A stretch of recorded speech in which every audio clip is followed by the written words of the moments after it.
Welcome back to the final credits. On today's show, we're going to be talking about a couple of things, and these things are as follows. We're going to be talking about a little bit about Monkey Man. We're going to be talking about Daredevil, and we're going to be talking about what was that other one?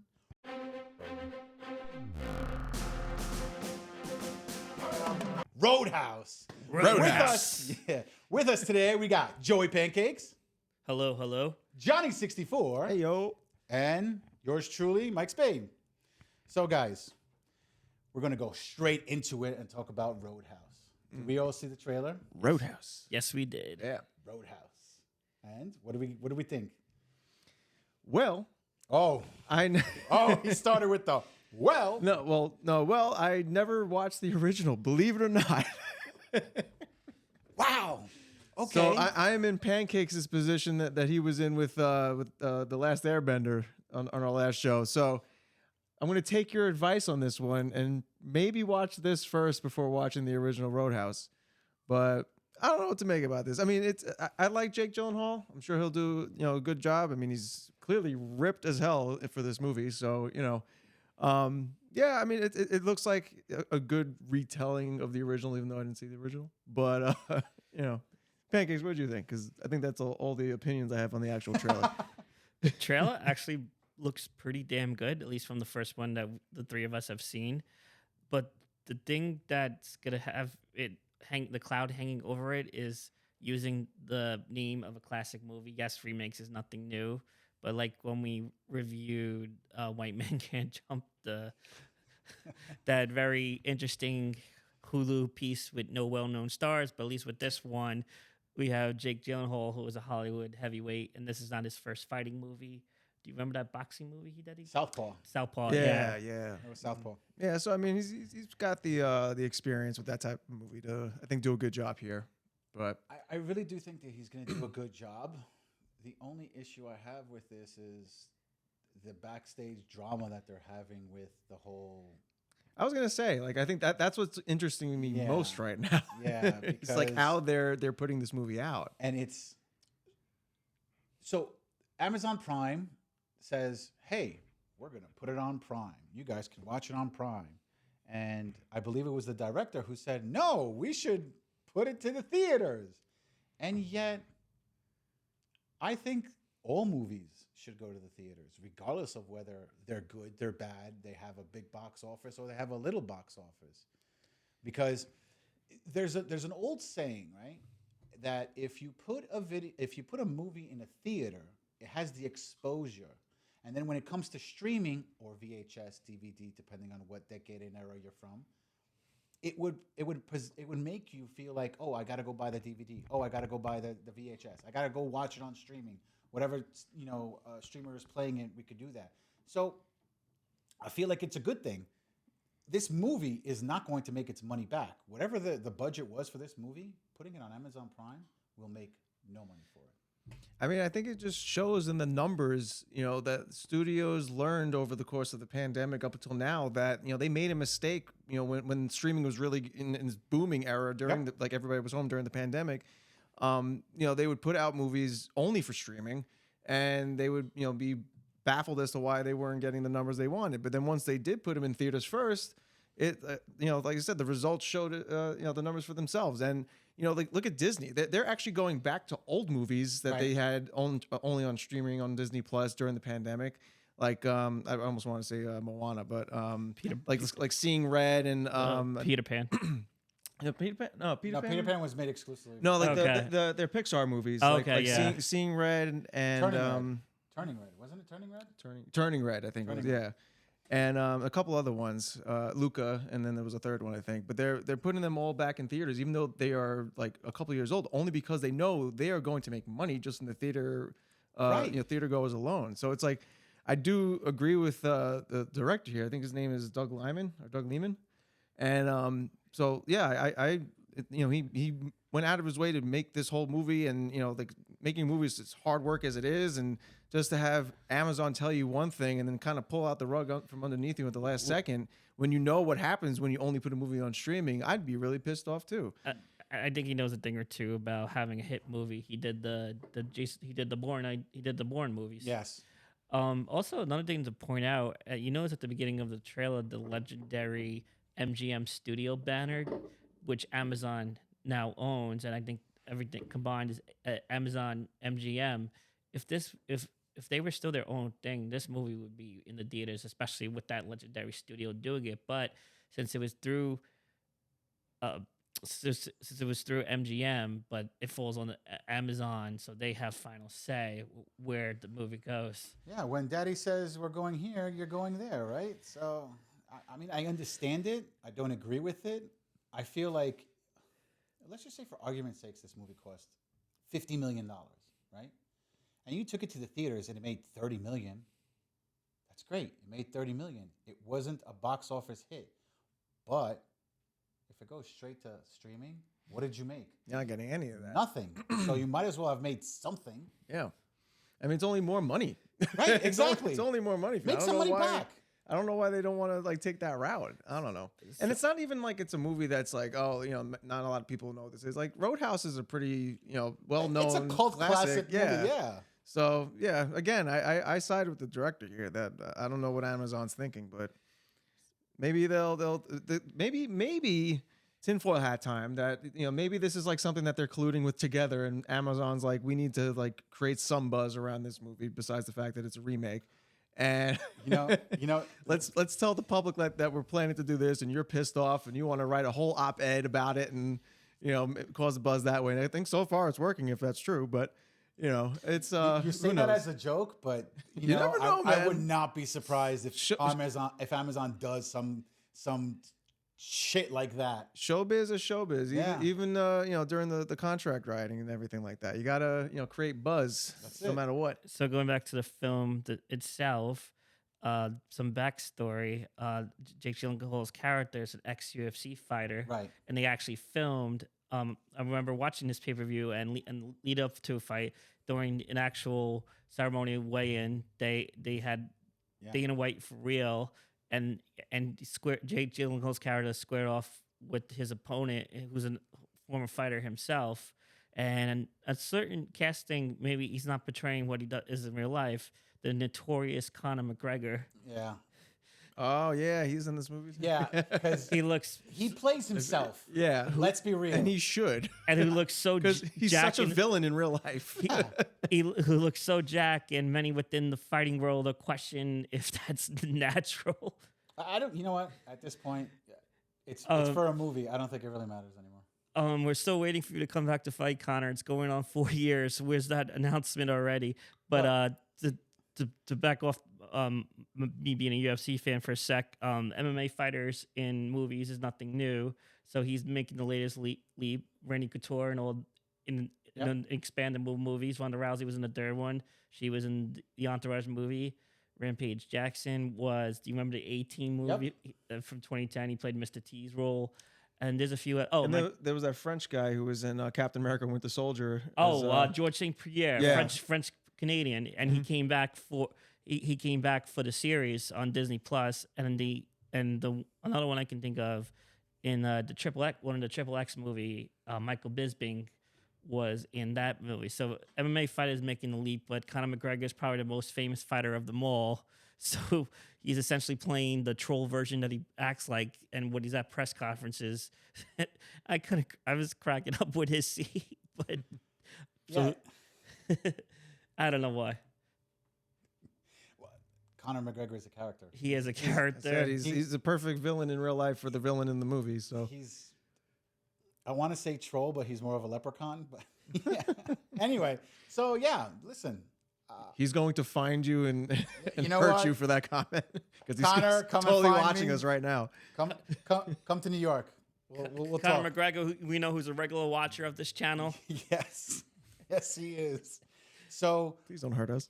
All jokes aside, though, this movie does look really good. Jake Gyllenhaal went above and beyond, getting ripped for this movie. I mean, you guys could see, looks like he has an 8-pack, not a 6-pack. So look, this guy is putting his all into this film, and I think it deserves to go to the movie theaters. And Amazon feels differently. So you know what, Amazon? I think you're wrong. When is this coming out? Do we know? I think March. Yeah, sometime in So March. maybe Late sometime in March. between now and then, or the next month or so, that they have to prepare. Maybe they'll reverse course. Listen, I hope so. We'll Uh, see. Comes out on March 21st. All right, sometime. Okay. All right. Well, guys, Roadhouse. Roadhouse. That's how we feel. Roadhouse. Let us know what you guys think, and write it down in the comments. But moving on, we're going to be talking about the next little item on the agenda, which is our friend, The avocados. yes, Nelson, Murdoch, and Paige. Right? Paige? There's Yeah. Nelson Murdoch and Paige. Oh, yeah, That's yeah, how the Karen third Page, season yeah. ended. So Yeah. Nelson, Murdoch, and Paige. Yeah. So it's about freaking time. I totally agree. You took the words right out of my mouth because I was speechless. I didn't know what to say. So, Johnny, I know you have a lot to say. Tell us. What do you think? I mean, so as we saw with Echo, I think it put to rest the age-old debate of whether or not the Netflix Daredevil series and even the other Netflix series too with Marvel, like were they canon to the MCU or not. Echo put that to rest pretty much with Kingpin's character and the flashbacks and little things that we got there. And even behind the scenes, I think they were all saying that, yes, this is, Daredevil, the first 3 seasons that we got on Netflix was indeed an MCU affair. And then at the end of the 3rd season, like you mentioned, yeah, I mean, spoiler alert if you didn't see it, but by now everybody should. Nelson and Murdoch added Karen Page to the mix, and now she's another partner there, and that's how it ended. But then, everything happened with the Disney Plus, taking like their own direction with the MCU, and when we got the announcement of Daredevil Born Again, we started to hear rumblings that both the actor and actresses that played Karen Page and Foggy Nelson were not coming back to the show.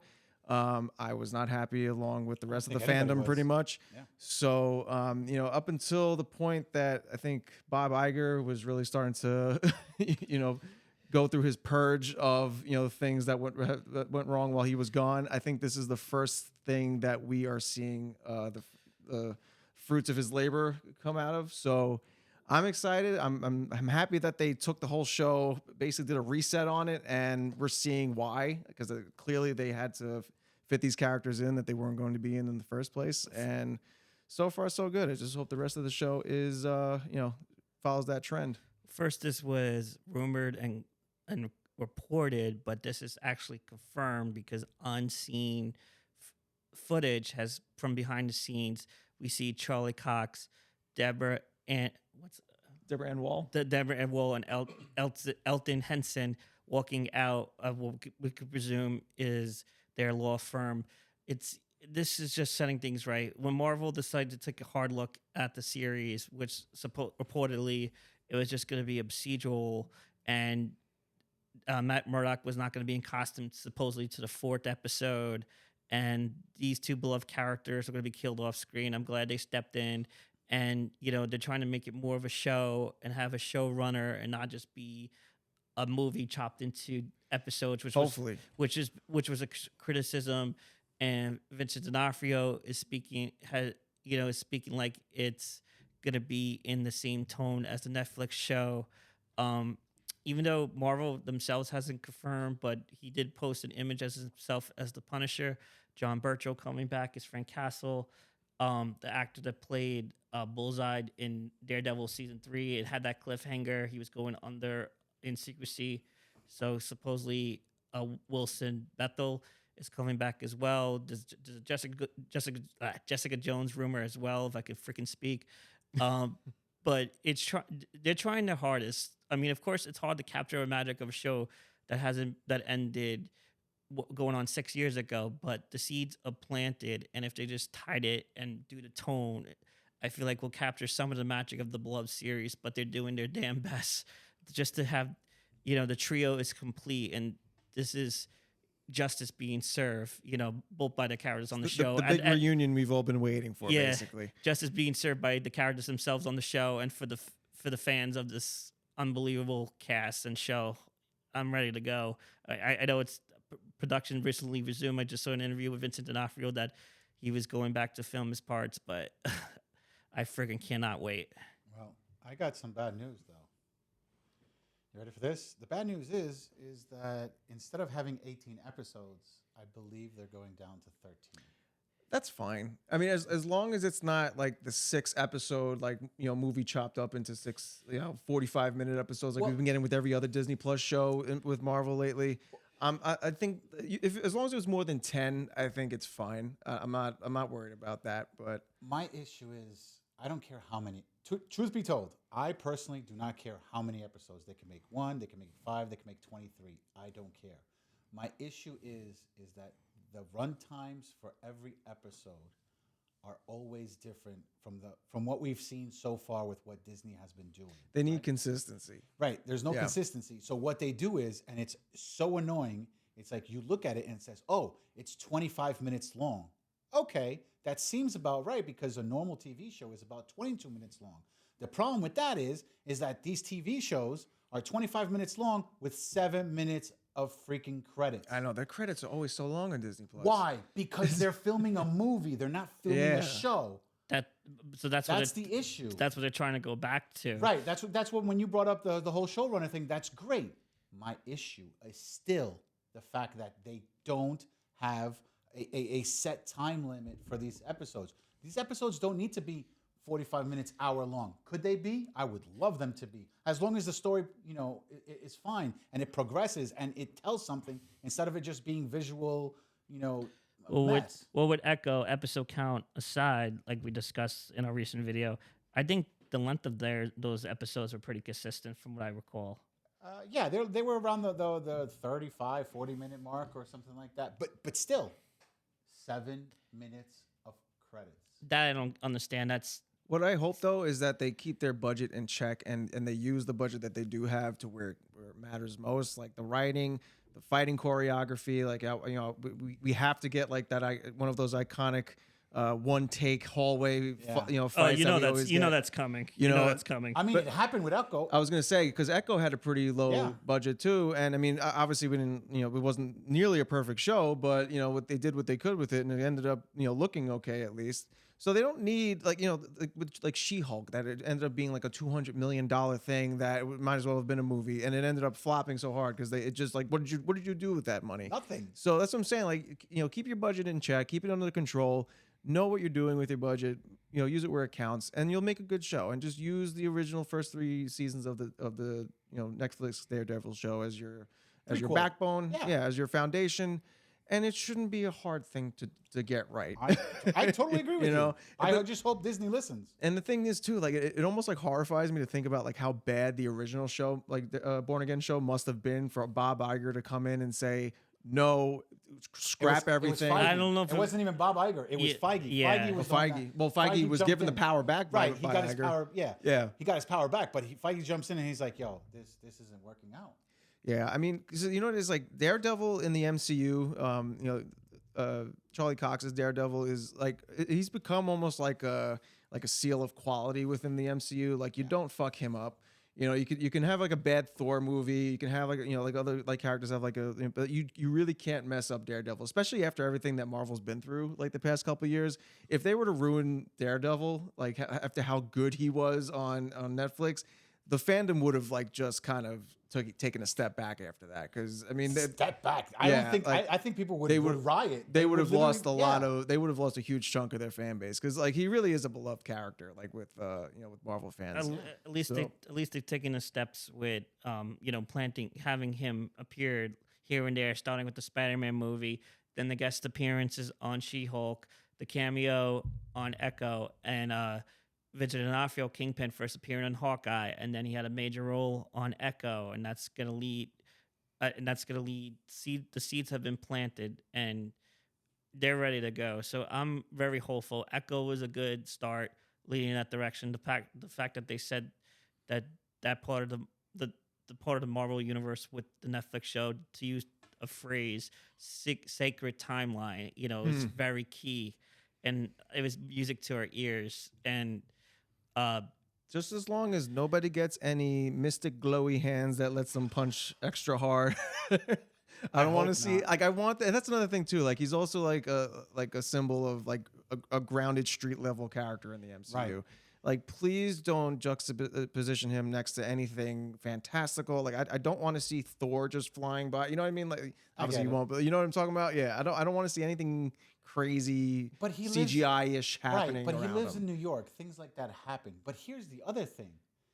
Now, I know we're talking about Daredevil and everything like that, and then we started talking about Vincent D'Onofrio as Kingpin, but let's just slightly transition a little bit to Spider-Man 4, where the rumors are that I wanted to talk about this actually. Kingpin is jumping in to that as the major villain for Spider-Man 4. He better. Well, if Marvel Studios gets their way, yeah. Because apparently Sony is in a little bit of a disagreement with where big disagreement. Spider-Man 4 should go, and they want it to be another big multiverse, Andrew Garfield, Tobey Maguire, like crazy movie. And I mean, that's a whole nother thing. That's a whole other discussion if you want to have that. But I like I said, you can't do that with Daredevil, especially not this iteration of Daredevil. No. He's street level. He has his powers of, he can't see, but he has his senses and everything. And, in place of all the crazy effects and all that stuff, you just have a really good story carrying the show. And they shouldn't stray from that with Daredevil, because then that's where people will just start to, break away from the fandom pretty much. Well, just speculating, the ending of Daredevil after credit scene, Spider-Man swings by, meets Daredevil on a rooftop. That should have happened in Hawkeye. We didn't get it then. We're not going to get it now. leading into Spider-Man 4, where Tom Holland and Charlie Cox team up. Honestly, that's the dream. That should have happened in the Spider-Man 3 movie. That's the Far dream. From Home. It should have happened because you already had Charlie Cox there. I know. What's another 30 seconds of him, in costume, making it look like he's jumping somewhere or whatever? But to play Devil's Avocado, they the main focus was the 3 Spider-Man teaming up, and and to play off of the classic that Matt Murdock is Peter Parker's lawyer. Right. So they feel like that would have been overshadowed if they put him in costume. But yet, I could see the argument where he shows up in costume in the final battle. Right. Or forget about the final battle. I'm not even talking about final battle. I'm talking about the last scene of Far From Home where, Tom Holland is just swinging into New York. Have a close-up of Daredevil sitting on top. On a rooftop, brooding. That's it. Oh, that's all you man. need. But yeah, so we're going on a tangent now and off topic. But yes, well, sort of off topic. But again, so we're all in agreement that we're happy that absolutely everyone is this back. was a huge thing to add to this show. So I mean, I was still excited for this before we got this news, but this hooked me back. I have high hopes again. Do you feel like they did that on purpose? Just like Amazon did, we assume. Yes. Yes. They did that on purpose? Absolutely. No, we're not going to have them on the show. Did you see those behind the scenes shots? Like those were not like usually if that like some fan was doing that, usually it's like blurry, it's far away. Like those were on the set. They allowed those pictures to go. Like that there's no way that wasn't part of the publicity. Or tinfoil hat theory, they were coming back the whole time. Right. Well, that's what I was getting at. That they were coming back the whole time, and that they were being told, "Don't say anything. Pull a Andrew Garfield and say we're not on that show." So I don't know. It's possible. It's Marvel. They work in secrecy. They give out different versions of scripts to the cast members. Especially if your name's Tom Holland, they give you different scripts. They put out different type of trailers, like the Hulk's in Wakanda during Infinity War when it's really not the Hulk. All different things they've done. I believe they can't do that anymore though because of that whole lawsuit that happened with that one guy who sued because I think Ana de Armas was in a movie and she was in the trailer but never made it to the final. But yeah, anyway, that's. Oh, I think I know what you're talking about. But yeah. Mm-hmm. So in any case, everyone, let us know what you guys think in the comment section below, and tell us what you guys think of, the trio being back, and how many avocados are they going to get paid in order to be in this series?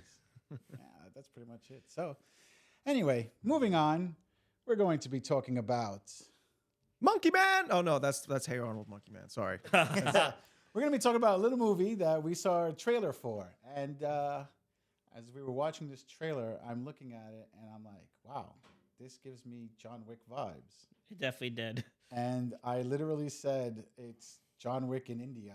And You know what? Go ahead, guys. Take it away. You're the John Wick fan. You go first. Yes, definitely John Wick vibes. He's in a suit. He's going out revenge for his family. Who was it that got killed? His mother. Yeah. And but visual wise, it looks amazing. This is originally was supposed to be on streaming. I don't know. I'm on the fence of seeing it, but this one trailer the three of us watched looked really good. The fact that Jordan Peele wants to give it a theater release, he wants to give it expose it to an American audience to really have this movie to try to set it up for success and experience taste of the American box office. The only actor that we basically don't know anybody in the movie besides the lead, Dev Patel, who's making his director debut. Yeah. I think his most famous role is Slumdog Millionaire. That's so funny because I was going to say that this movie looks like Slumdog Millionaire and John Wick put together. I swear to God, I was going to say that. That's so crazy that he's from that movie. But, okay, so let's go a little bit in depth of what Pancakes brought up.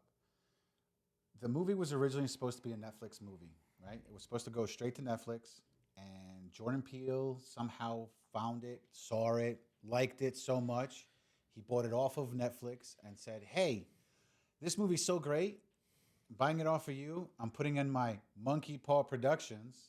Maybe he just really likes monkeys. Yeah. So he does that. He gets it, and he finds the funding to put this movie in theaters because he feels like it's so damn good that it needs a theatrical release. You know what that story sounds like?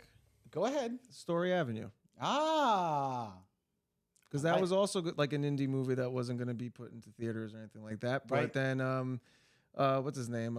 Luis Guzman. Luis Guzman and Jamie Foxx, Yep. picked it up and said like they saw the potential in it and said like, no, we'll fund this and make it the best movie it could be. Yep. And they definitely succeeded. So maybe this is another example of that.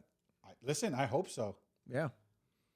But yeah, I mean the trailer itself, I mean, it looked like honestly, it looked like, I'm not gonna say I'm not a John Wick fan, but it looked like a John Wick movie with a more believable story and a little bit more heart. It wasn't just any, there's a lot of similar choreography with the fighting and all that stuff.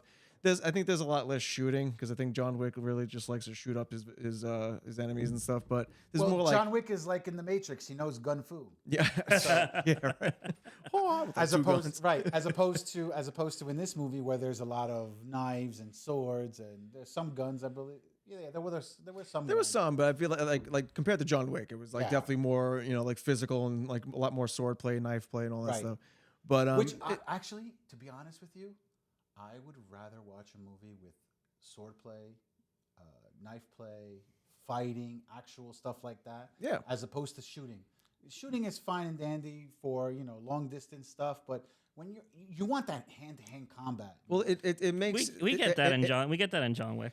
Yeah, I mean, well, John Wick has a lot of like the one take, like long, like extended scenes of him like just fighting in like one setting and everything, which is cool. Like, but a lot of it is shooting. But then like when you add like fighting and like knife and sword play into the mix, like it adds like a whole like another layer to the fighting itself. Think old school Jackie Chan where he'd find anything and just make a weapon out of it. Yeah, I'm all for that. I love that. Stuff like that gets me excited because it's like it's fun. It's much more fun. But that's the thing, though. If I was in a real fight and I was in this situation where I'm in this room right now, the first thing I'm going to grab is going to be used as a weapon.